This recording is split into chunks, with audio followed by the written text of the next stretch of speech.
ए संसार रे भगवान समस्त समान किंतु से देखती मनर शुद्धता धनर मूल्य नुह। ए होची कालिया शांतर गोटे अपूर्व कथा जो जगन्नाथ ओ बुढ़ी मांकर भक्तिर सत्य रूप।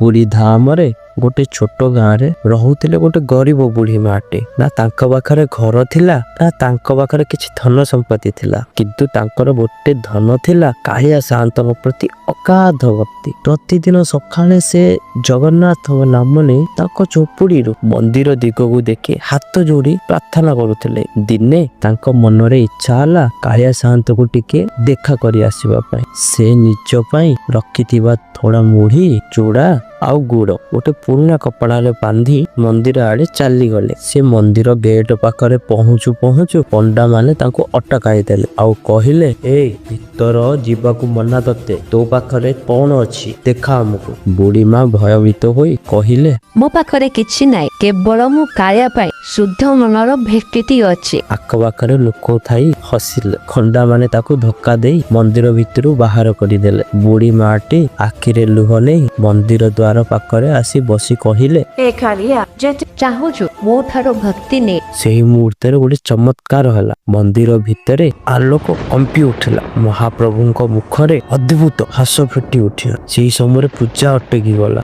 जगन्नाथ मनरु स्वरटे आसिला ए मो भक्त को डा मते तांकर भेट चाहे। आख पाखरे भयरे कंपित उठिला। पंडा माने संगे संगे जाई बुढ़ी माँ को भीतर को नहीं आसिले। बुढ़ी माटी हाथ जोड़ी कांदी कहिले हे कालिया मो पाखरे धन नाइ केवल मो हृदय अछि। किंतु कुहा जाए से दिन जगन्नाथ बुढ़ी मार भेट निजे ग्रहण करथिले। सेही समय मंदिर घंट आपे आपे बाजी उठिथिला। से दिन ठारू समस्ते बुझी गले भगवान धन चाहती नहीं से चाहती शुद्ध भक्ति। भक्ति थिले कालिया शांत सबुठु निकट। ए स्टोरीटा जदि भलो लागि थाए ताहाले लाइक एंड शेयर टिके करि दियंतु और कमेंट रे लिखंतु जय जगन्नाथ।